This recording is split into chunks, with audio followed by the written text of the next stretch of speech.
Hello दोस्तों, तो कैसे हैं आप लोग। उम्मीद करता हूँ अच्छे होंगे। मैं भी बहुत अच्छा हूँ। तो हम लोगों ने पिछली क्लास में ट्रिग्नोमेट्री इक्वेशन ख़त्म कर लिया था, पूरा चैप्टर। ठीक है, आप देख लीजिए अगर आप लोगों ने नहीं देखा है तो। आज हम लोग पढ़ेंगे सेट एंड रिलेशन। ठीक है, चलिए शुरू करते हैं। देखो, आज से हमारा नया चैप्टर स्टार्ट हो रहा है। तो चैप्टर है तुम्हारा, एक सेकेंड, चैप्टर है तुम्हारा set and relation and function. तो सबसे पहले हम लोग सेट पढ़ते हैं। देखो, सेट होता क्या है। तो सबसे पहले आपने इसकी डेफिनीशन तो पढ़ी होगी।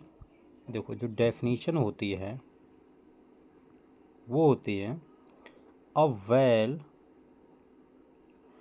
Well defined collection, a well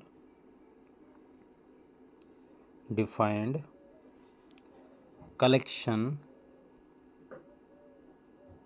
collection of objects. ठीक है, मतलब हमारे पास में ऑब्जेक्ट्स होंगे, उनको वेल डिफाइंड मतलब अच्छी तरीके से परिभाषित करना सेट कहलाता है। ठीक है, ये सर क्या कुछ समझ में नहीं आया। जैसे समझो, एग्जाम्पल समझो। जैसे मैंने आपसे बोला है कि मैंने आपसे ये बोला है कि set of your favourite number. ठीक है, अब आप मुझे बताओ, मैंने पूछा है कि आप अपने फेवरेट नंबर लीजिए, उनका एक सेट बनाइए। क्या वो सेट बन सकता है? समझो ध्यान से। तो आपने बोला कि सर ठीक है, मेरे जो फेवरेट नंबर हैं मैं ले लेता हूँ 2 और 3 4 5 6। ठीक है, आपने 2 3 5 4 6 ले लिए नंबर, ये आपने बोल दिया सेट है। लेकिन मैंने कहा रुको, अगर मैंने आपके फ्रेंड से पूछा कि आपके फेवरेट नंबर क्या हैं, तो आप बताइए, ज़रूरी है उसके यही फेवरेट नंबर होंगे? ऐसा ज़रूरी है? नहीं, बिल्कुल ज़रूरी नहीं है। भाई, आपके 2 3 4 5 6 फेवरेट नंबर हैं, उसके हो सकता है 8 9 10 11 12 13 14 15 फेवरेट नंबर हों। मैंने थर्ड पर्सन से पूछा, हो सकता है कुछ उसके अलग नंबर हों फेवरेट। मानते हो कि नहीं? भाई, हर किसी के फेवरेट नंबर अलग अलग हो सकते हैं। इसका मतलब ये है कि मैंने आपसे पूछा तो आपके कुछ और फेवरेट नंबर हैं, दूसरे से पूछा तो उसके कुछ और फेवरेट नंबर हैं, तीसरे से पूछा उसके कुछ और। इसका मतलब है ये जो आप बोल रहे हो सेंटेंस, ये वाला, ये वेल डिफाइंड ही नहीं है। वेल डिफाइंड का मतलब है कि अगर मैंने आपसे पूछा है कोई भी सेंटेंस, तो आपके जैसे आपने कुछ भी बोला, ठीक है, कोई भी सेंटेंस बोला आपने, अगर मैं वो सेकंड पर्सन से पूछूं तो वो भी सेंटेंस सेम होना चाहिए, मतलब वो कोई चेंज नहीं होना चाहिए। यहाँ पर आप देख रहे हो कि आपने कुछ और बोला है, उसने कुछ और बोला है। ठीक है, फेवरेट नंबर की बात कर रहा हूँ मैं। वेल डिफाइंड का सीधा सीधा मतलब ये है कि कहीं भी सेंटेंस पूरी दुनिया में किसी से पूछ लो, वो सेंटेंस कभी भी चेंज ना हो। अगर ऐसा हुआ तो वो हमारा सेट बन जाएगा। और अगर आपने कुछ और आंसर दिया, दूसरे ने कुछ और आंसर दिया, तो फिर वो वेल डिफाइंड नहीं हो। वेल डिफाइंड नहीं होगा तो सेट नहीं होगा, सीधी सी बात है। तो इसका मतलब है, अगर मैं ये सेट का नाम दे दूं बी, तो ये सेट है? नहीं है, बिल्कुल नहीं है। ठीक है, तो ये काट दीजिए। अच्छा, अगर मैंने आपसे बोला है कि सेट ऑफ नेचुरल नंबर, अब आप मुझे बताइए, मैं आपसे पूछूं तो आपका जवाब क्या होगा कि सेट ऑफ नेचुरल नंबर 1 2 3 4 5 6। एक सेकेंड, कॉल आ रहा है, उसको जाने दीजिए। हाँ, तो 1 2 3 4 5 6 7, इस तरीके से नेचुरल नंबर जो भी होते हैं। मैंने आपसे पूछा, आपका भी यही आंसर होगा। मैंने किसी सेकंड पर्सन से पूछा तो उसका भी आंसर यही होगा, थर्ड पर्सन से पूछा तो उसका भी आंसर यही होगा। क्यों? क्योंकि नेचुरल नंबर तो जो होते हैं वही रहेंगे ना, चेंज थोड़ी ना होंगे। भाई, नेचुरल नंबर तो वही रहेंगे। इसका मतलब ये है कि आप चाहें दुनिया में किसी से पूछ लीजिए कि नेचुरल नंबर क्या होते हैं, उसका आंसर यही आएगा। ठीक है, इसका मतलब है ये वेल डिफाइंड है, इसे हिंदी में बोलते हैं सुपरिभाषित, अच्छी तरीके से परिभाषित है। तो आप ये सेंटेंस देखो, आप देखेंगे ये सेंटेंस कभी भी चेंज नहीं होगा, मतलब जो आंसर आएगा निकल के वो कभी भी चेंज नहीं होगा, समझ रहे? जो आंसर निकल के आएगा, चाहे एक पहला पर्सन जाए, चाहे दूसरा पर्सन जाए, तीसरा पर्सन, आंसर हमेशा सेम रहेगा दुनिया में, किसी से पूछ लीजिए। इसका मतलब क्या है, ये वेल डिफाइंड है। ठीक है, आपने कोई सेंटेंस बोला और उसका आंसर अगर सेम आता है, आप चाहे पहले दूसरे तीसरे चौथे पांचवें किसी से भी पूछें, आंसर उसका सेम आना चाहिए, तो वो हमारा होता है सुपरिभाषित यानी वेल डिफाइंड। तो ये हमारा, अगर मैं इसको नाम दूं ए, तो ये हमारा सेट हो गया है। ठीक है, कोई दिक्कत परेशानी तो नहीं है, नहीं होनी चाहिए।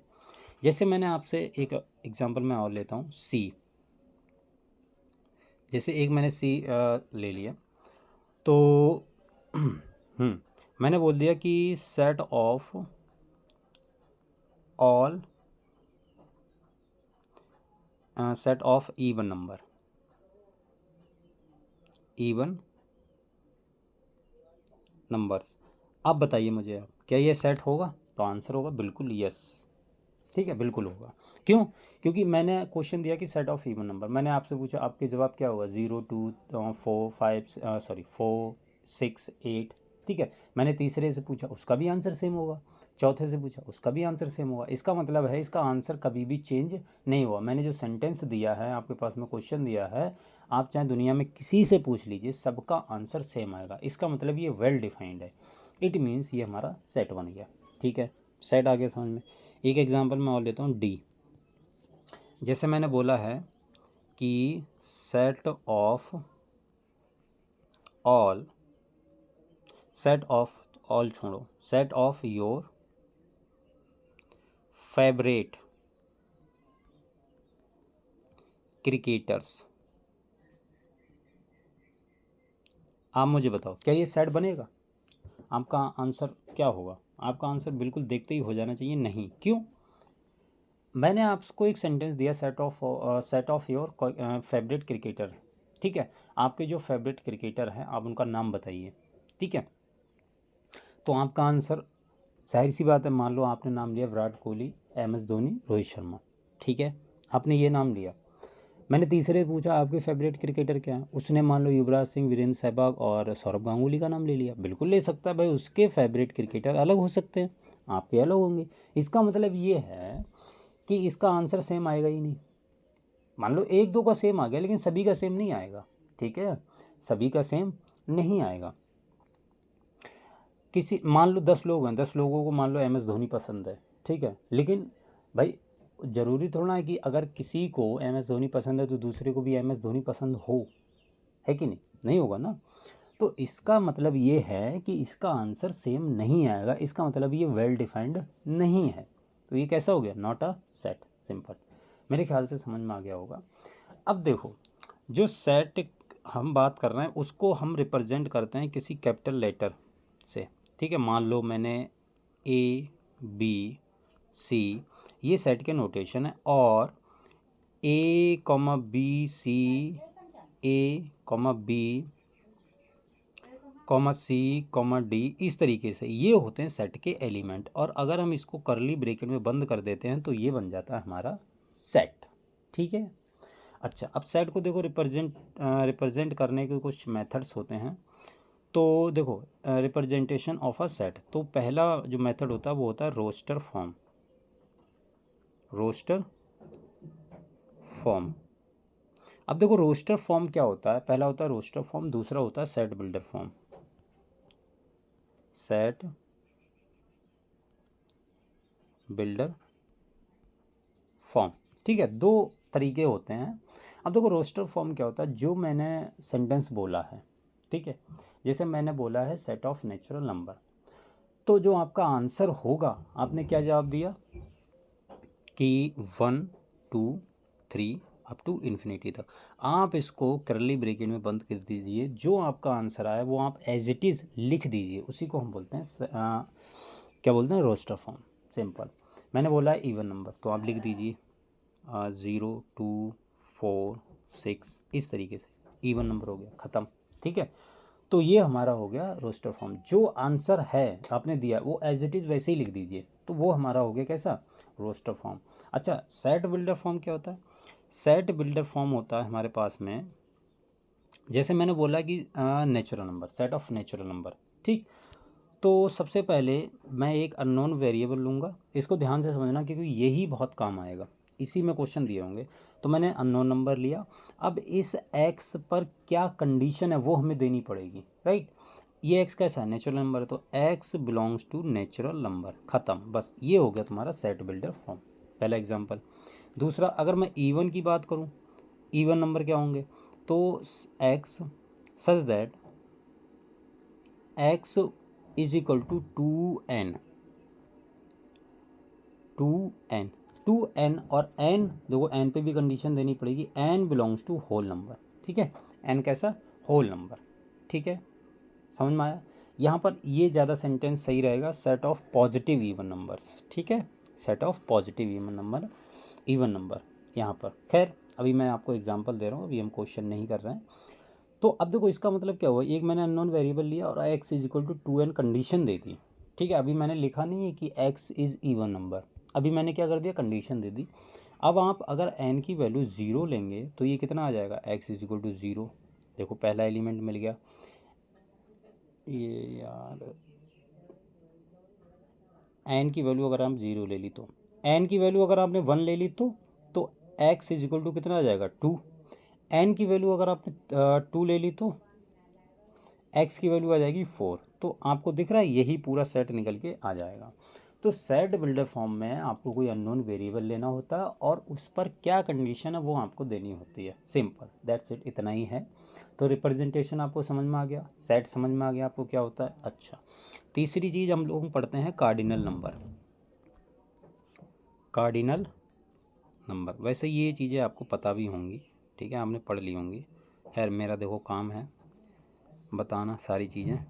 तो कार्डिनल नंबर, देखो कार्डिनल नंबर क्या होता है, जैसे हमारे पास में कोई सेट है a इज इक्वल टू, जैसे सपोज 1 2 3 4, ये मान लो हमारे पास में कोई सेट है, ठीक है। अब इसका हमें कार्डिनल नंबर निकालना है। तो कार्डिनल नंबर का मतलब ये होता है कि उसमें कितने एलिमेंट है, number of elements is equal to cardinal number, ठीक है। और इसे हम कार्डिनलिटी भी बोलते हैं, यानी नंबर ऑफ एलिमेंट्स, उस सेट में कितने एलिमेंट्स हैं। तो इस सेट में कितने हैं, 4 हैं, तो इसका कार्डिनल नंबर आ जाएगा 4, और इसे रिप्रेजेंट करते हैं n ऑफ a, ठीक है, ये इसका नोटेशन होता है, n of a is equal to 4, ये इसका हो गया notation, this is your answer, ठीक है। Cardinal number is equal to number of elements of that set, ठीक है। अच्छा, अब देखो एक मैं आपको एग्जांपल दे रहा हूँ, आप इसको थोड़ा चेंज करके बताइए। एक थोड़ा सा छोटा एग्जांपल कर लेते हैं, उसके बाद में हैवी एग्जांपल करेंगे। जैसे मैंने आपको एक सेट दे दिया है x, y such that x is equal to Y plus 1 और 1 is less than y is less than 4, x, y and x, y belongs to natural number. अब आप मुझे बताइए x, y के ऐसे कितने पेयर होंगे जो इस कंडीशन को सेटिस्फाई करेंगे और इसको सेटिस्फाई करेंगे, ठीक है। और जाहिर सी बात है x, y कहाँ से आएंगे, नेचुरल नंबर से आएंगे। तो अगर x, y नेचुरल नंबर हैं और हमें पता है जो y की वैल्यू है वो तुम्हारी 1 से लेके 4 तक जा सकती है, इसका मतलब, और y तुम्हारा कैसा है, नेचुरल नंबर, इट मीन्स देखो ये लिखा हुआ है ना, y is less then, sorry 1 is less than y is less than 4, इसका मतलब है तुम y की वैल्यू 2,3 ही ले सकते हो, क्यों, क्योंकि y तुम्हारा नेचुरल नंबर से आ रहा है और 1 से स्ट्रिक्टली बड़ा है और 4 से स्ट्रिक्टली लेस देन है, मतलब छोटा है। इसका मतलब ना तो 4 होगा इसमें ना 1 होगा, तो कौन कौन से नेचुरल नंबर बचे जो 1 और 4 के बीच में है, 2 और 3, ठीक है। तो अगर आप y की वैल्यू आपने 2 ली तो x की वैल्यू कितनी आएगी, देखो इस कंडीशन को, x की वैल्यू कितनी आएगी, 3 आ जाएगी। अगर y की वैल्यू आपने 3 ली तो x की वैल्यू कितनी आ जाएगी, 4 आ जाएगी। यहाँ से एक पेयर बन जाएगा 3,2 और यहाँ से एक पेयर बन जाएगा 4,3, तो ये तुम्हारा आंसर हो गया, सिंपल, ठीक है। तो a इज इक्वल टू क्या लिख दोगे, इसलिए a इज इक्वल टू 3,2 और 4,3, this is your final answer. बताओ समझ में आया, कोई दिक्कत वाली बात नहीं है। अच्छा, अगर मैंने मान लो कोई लिखा है, जैसे मैंने लिखा 3,2, तो देखो ये लिखा है बिलोंग्स टू ए, इसका मतलब होता है बिलोंग्स टू ए, ये ए में है, इस चिन्ह का मतलब। अगर मैं ऐसा लिखूँ कि 4,3, ये भी देखो बिलोंग है, तो इसका मतलब इस तरीके से हम रिप्रेजेंट कर सकते हैं। अगर मान लो कोई एलिमेंट है जैसे 4,5, ये इसमें नहीं आ रहा है, तो इसे लिखेंगे डजेंट बिलोंग्स टू ए। ठीक है, ए में बिलोंग नहीं कर रहा है, अगर नहीं कर रहा है तो इस तरीके से हम काट देंगे। ठीक है, समझ में आया। अब देखो एक एग्जाम्पल करते हैं, और ये जेई का एग्जाम्पल है, मतलब क्वेश्चन है जेई का। क्वेश्चन ये है कि हमें एक सेट दिया है सी, और ये दिया है x, y such that x square minus 2 की पावर y, सही से लिख देता हूँ, रुक जाओ, x स्क्वायर माइनस 2 की power y is equal to 2023 x, y belongs to natural number. अब मुझे बताओ, अगर ये है देन समेशन x, y, ये आ रहा है तुम्हारा सी से, और x प्लस y की वैल्यू बतानी है कितनी आएगी। ठीक है, अच्छा क्वेश्चन है, बहुत अच्छा क्वेश्चन है। देखो अब x, y कहाँ से आ रहा है, नेचुरल नंबर से, तो y की वैल्यू सबसे पहले मैं क्या करूँगा, 1 पुट करूँगा। क्यों, अभी देखो, अगर y की वैल्यू इसमें 1 पुट की तो ये कितना आएगा, x स्क्वायर माइनस 2 की पावर 1 और इज इक्वल टू 2023। यहाँ से x स्क्वायर आ गया तुम्हारा 2025, 2 को उधर ले जाओ प्लस हो जाएगा। इट मीन्स x की वैल्यू आ गई है तुम्हारी 45। ठीक है, ये 45 का स्क्वायर होता है, तो x की वैल्यू आ गई है 45। क्या ये नेचुरल नंबर है, हाँ बिल्कुल है। इसका मतलब है कि एक पेयर तुम्हारा 45,1 होगा, नो डाउट, एक पेयर तुम्हारा 45,1 होगा जो इस इक्वेशन को सेटिस्फाई करेगा। अच्छा, अगर मैं y की वैल्यू लूँ 2, तो देखो क्या आएगा, x स्क्वायर माइनस का 4 इज इक्वल टू 2023। यहाँ से जो x स्क्वायर की वैल्यू आएगी वो 2027 आएगी, 4 को उधर ले जाओ, ऐड हो जाएगा, तो x निकालेंगे आप, तो ये 2027, ये तुम्हारा कोई किसी नंबर का परफेक्ट स्क्वायर होता है, नहीं, किसी नंबर का परफेक्ट स्क्वायर नहीं होता है। अगर किसी नंबर का परफेक्ट स्क्वायर नहीं है, इसका मतलब ये नेचुरल नंबर नहीं आएगा, और नेचुरल नंबर नहीं आएगा तो ये तुम्हारा क्या बोलते हैं, अगर ये नेचुरल नंबर नहीं आ रहा तो y की वैल्यू 2 पॉसिबल नहीं है, y की वैल्यू हम 2 नहीं ले सकते। ठीक है, क्यों, क्योंकि उस इक्वेशन को सेटिस्फाई भी तो करनी चाहिए। अगर आप y की वैल्यू 3 लेंगे, y की वैल्यू 4 लेंगे,